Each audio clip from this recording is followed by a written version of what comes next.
During the 20th century, South Africa was dealing with the oppressive and segregated regime of the apartheid period. While some resisted it in riotous and violent ways, some people, like Nadine Gordimer, went against it with logical means such as literature. And one of her, not her most famous piece, but one of her more effective pieces is Once Upon a Time. And through the uses of irony, contrast, and emotional depth, she's able to express her feelings and the feelings of the people around her about the apartheid segregation in a very effective manner.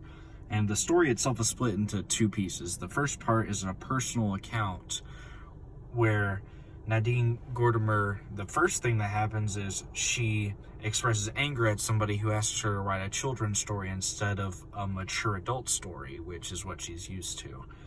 And her response is, "I ought not to be told what to do." And that is her expression of anger and irritation that we can see from her. But then later it shifts to her talking about how she wakes up in the middle of the night and she's afraid of burglars in her house. And through the imagery of her very specific fears about what the burglar is doing in her house, we get to see that she is filled with fear, emotional anguish.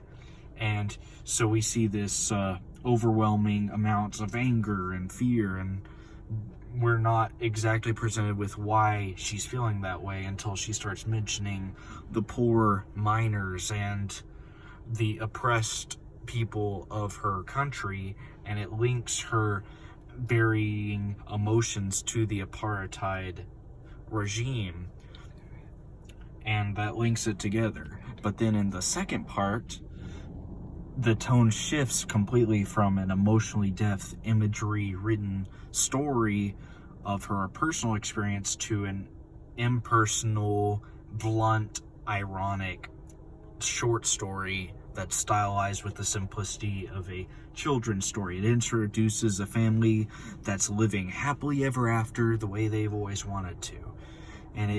And you feel happy and excited, but then it turns out that there's these riots happening. They're trying to protect themselves from these barbarians that live outside of their city, and it's other links to things that were actually happening during the apartheid period, where laws were creating this surveillance and this protection of the white citizens from the black citizens.